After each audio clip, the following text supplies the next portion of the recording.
Assalamu alaikum. So this video is about calculating the CGPAs क्योंकि CGPA के हवाले से लोगों को बहुत सारे इश्यूज फेस करने पड़ते हैं. So the first thing that you need to have is कि आपके पास बेसिकली मार्क्स का एक सिलसिला हो. आपको पता हो कि अगर कोई स्टूडेंट 50 मार्क्स लेता है तो उसका CGPA लेस से 1 बनेगा, फिर 51 होगा तो लेस से वो 1.1 हो जाएगा. इस तरह फर्ज करें वो 60 लेगा तो डिफरेंट मार्क्स होंगे, या फर्ज करें वो 70 लेता है तो उसका CGPA 3 होगा. 80 स्कोर किसी कोई करता है स्टूडेंट तो उसका CGPA 4 होगा. हम ये अज्यूम कर रहे हैं, राइट. तो ये टेबल आपके पास एक होना चाहिए जहाँ पे आप मार्क्स को उसके ग्रेड पॉइंट या जो जीपी है उसके साथ जो है कंपेयर कर सके. अब आपके पास एक और चीज़ होनी चाहिए किसी भी स्टूडेंट के हवाले से जो या किसी भी कोर्स के हवाले से, वो है उस सब्जेक्ट के क्रेडिट आवर्स, राइट. तो मैं अज्यूम करता हूँ मेरे पास एक सब्जेक्ट है मार्केटिंग का, एक सब्जेक्ट है अकाउंटिंग का, एक सब्जेक्ट है पाकिस्तान स्टडीज़ का, एक सब्जेक्ट है इस्लामिक स्टडीज़ का, एक सब्जेक्ट है लेट्स से प्रोजेक्ट मैनेजमेंट का, और एक सब्जेक्ट है कॉस्ट अकाउंटिंग का. ऑब्वियसली हर किसी के का जो कोर्स होगा उसमें ये सब्जेक्ट्स डिफरेंट होंगे. तो ये सब्जेक्ट हैं हमारे, ये हमारे क्रेडिट आवर्स हैं. अब हर सब्जेक्ट के क्रेडिट आवर्स जो हैं वो डिफरेंट है. तो फर्ज करें मार्केटिंग के इनके क्रेडिट आवर्स 3 हैं, जबकि पाकिस्तान स्टडीज़ और इस्लामियात के जो क्रेडिट आवर्स हैं वो 2 हैं. अब आपको क्या करना है, आपको स्टूडेंट के मार्क्स ऑब्टेन्ड पता होने चाहिए, जो मैं आसानी के लिए अज्यूम कर रहा हूँ 50, कहीं मैं अज्यूम कर रहा हूँ 70, कहीं मैं अज्यूम कर रहा हूँ 80, कहीं मैं अज्यूम कर रहा हूँ लेट्स से 90, कहीं मैं अज्यूम कर रहा हूँ अगेन 70 एंड लेट्स से 60,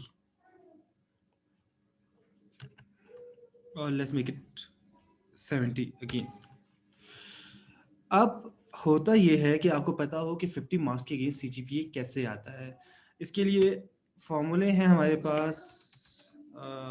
आप मैनुअल कैलकुलेट कर सकते हैं. अगर आपको VLOOKUP का फॉर्मूला नहीं आता, VLOOKUP को देखना है तो आप सर्च कर सकते हैं VLOOKUP कैसे काम करता है. तो बहरहाल आपने ये फॉर्मूला लगाना है, और इस फॉर्मूले पे मैं डिटेल में नहीं जा रही कैसे काम करता है, बट यू शुड नो कि ये फॉर्मूला क्या है. तो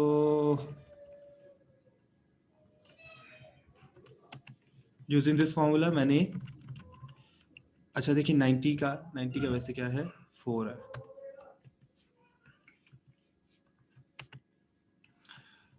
so this is the GPA या GP कह लें आप, ग्रेड पॉइंट, जो हर सब्जेक्ट के कोर्स के अगेंस्ट आ रहा है. यानी स्टूडेंट ने जहाँ 50 मार्क्स नहीं है वहाँ 1 GPA है, जहाँ 7 है वहाँ 70 है वहाँ 3 है, और इसी तरह से कहीं पर लेस से 51 है तो वहाँ 1.1 है. आपने करना क्या है, GPA कैलकुलेट कैसे होता है. GPA कैलकुलेशन के लिए जो तरीका है उसमें आप क्या करते हैं, आप स्टूडेंट के GP को, जो ग्रेड पॉइंट है यानी जो उसके मार्क्स के अगेंस्ट ग्रेड बनता है 1, 2, 3, 1.1 कुछ भी, उसको मल्टीप्लाई करना है उसके क्रेडिट आवर्स के साथ. तो ये देखिए क्या आया 3. इस तरह ये 3 और ये 3 मल्टीप्लाई होगा, आंसर क्या आएगा 9 एंड सो ऑन.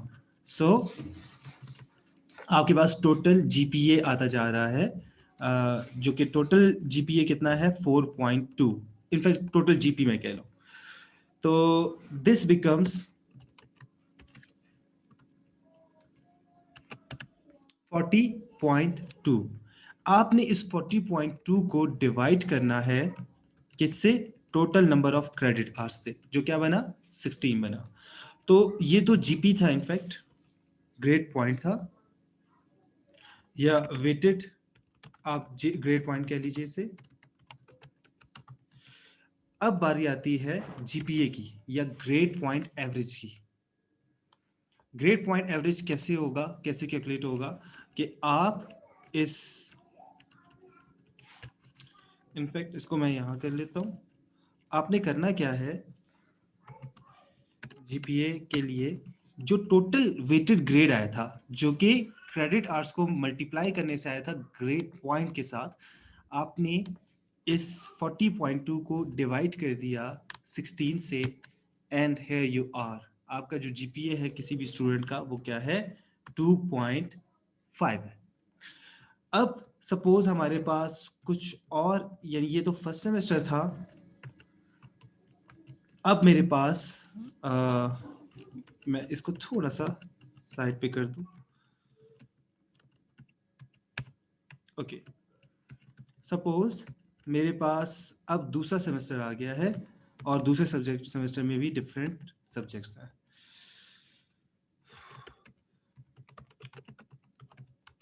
अब मैं सब्जेक्ट्स को चेंज कर रहा हूँ। अब मेरे पास सब्जेक्ट हैं जी, फर्स्ट करें एडवांस ऑडिटिंग है, लेस से मेरे पास रिसर्च है, लेस से मेरे पास कंप्यूटर है, सोशियोलॉजी है, इकोनॉमिक्स है, और सपोज इंग्लिश है। नाउ फॉर इंस्टेंस यहाँ पे हमारे पास सब्जेक्ट्स जो है वो डिफरेंट हो रहे हैं। एक मिस्टेक जो आमतौर पर की जाती है, जिसका आपने ख्याल रखना है, बास लोग ये करते हैं कि अगेन मुझे ये वेटेड ग्रेड पॉइंट तो मुझे मिल गया है, मैं मार्क्स यहाँ पे चेंज कर रहा हूँ। सपोज कहीं पे 70 मार्क्स हैं, कहीं पे 50 हैं, कहीं पे 80 हैं, यहाँ पे भी 80 रख लेते हैं, यहाँ लेस से 50, यहाँ पे 51 डिफरेंट मार्क्स, और आप देख रहे हैं कि जो वेटेड ग्रेड पॉइंट था वो चेंज हो रहा है। अब हमने क्या करना है, हमने टोटल जीपी देखना है, टोटल जीपी या ग्रेड पॉइंट, और वो कहाँ से आएगा, वो इन सारे सब्जेक्ट्स में जो उसका ग्रेड पॉइंट है उसकी एवरेज है, जो क्या बना इस बार 38.3। क्रेडिट आवर्स टोटल कितने थे, टोटल क्रेडिट आवर्स कितने थे, हम अगेन क्रेडिट आवर्स का सम करेंगे इस बार, और पहले 16 थे, इस बार 17 हो गए। अब आप लेंगे GPA, grade point average. Grade point average कहाँ से आती है, ये इस 38.3 को डिवाइड करने से आती है with this total credit hours, जो कि है 2 पॉइंट, इस बार स्टूडेंट का जो रिजल्ट है वो 2.25 आया। एक मिस्टेक जो, क्योंकि पहले सेमेस्टर में जो सीजीपीए होता है ना, वो जीपीए के बराबर ही होता है।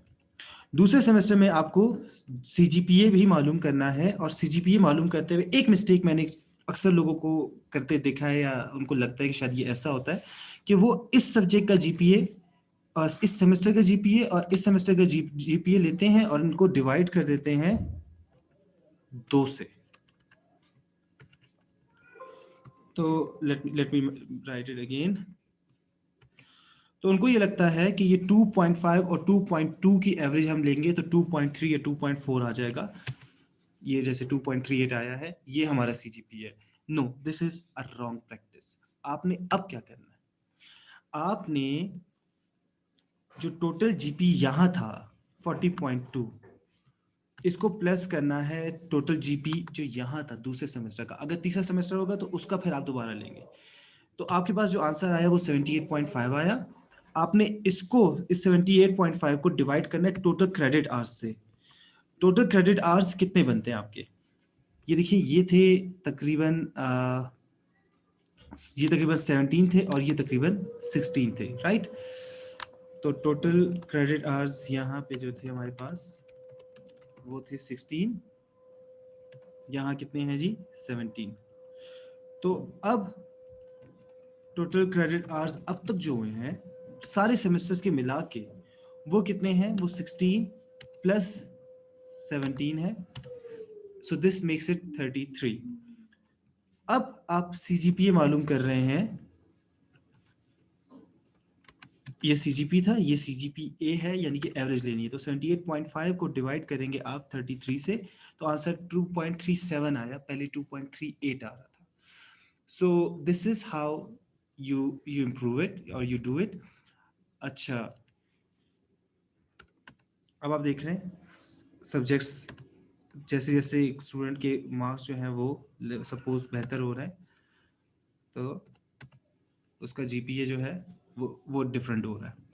तो this is 3.25, this is let's say 2.25, लेकिन जो एवरेज है वो 3.25 और 2.25 की जो है वो कुछ और बन रही है।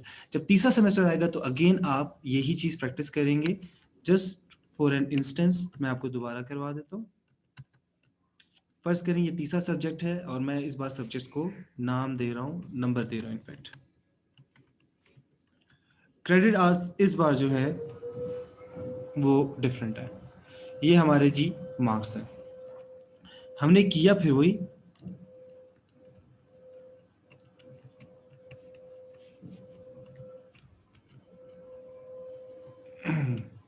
हमने सब्जेक्ट का जीपी मालूम किया है और ये जो टोटल जीपी बन रहा है, ग्रेड पॉइंट बन रहा है, वो कितना बन रहा है? Let me check. हाँ, यहाँ फॉर्मूला ठीक था, यहाँ थोड़ी सी गड़बड़ हुई है।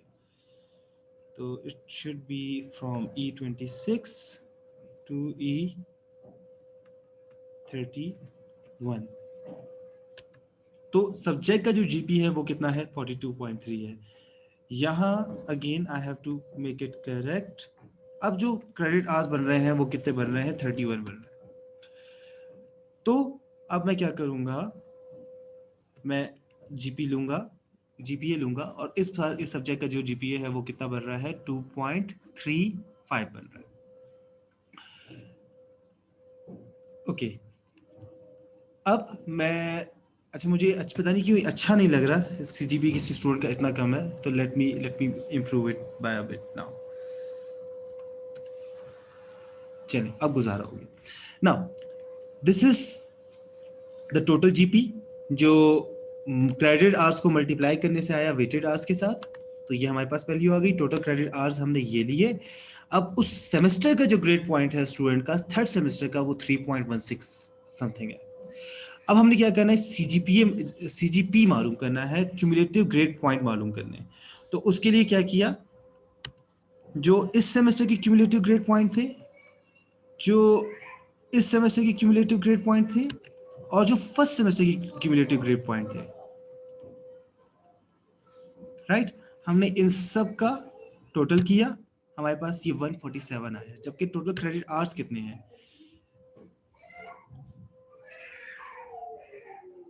टोटल क्रेडिट आवर्स हमारे पास हैं 18 प्लस यहाँ पे 17 थे, प्लस यहाँ पर 16 थे। और फिर जब 147 को टोटल क्रेडिट आवर्स से टोटल सीजीपी को total credit hours through out हमने डिवाइड किया, तो हमारे पास सीजीपीए थर्ड सेमेस्टर का आ गया, विच इज 2.88। और चूंकि यहाँ पे स्टूडेंट की परफॉर्मेंस अच्छी रही है तो वो चीज़ यहाँ पे रिफ्लेक्ट कर रही है। So this is how you calculate CGPA. और इसमें मजीद एक ट्यूटोरियल बन सकता है जो इंशाल्लाह मौका मिला तो मैं ज़रूर बनाऊंगा, but I hope this would help you all इंशाल्लाह।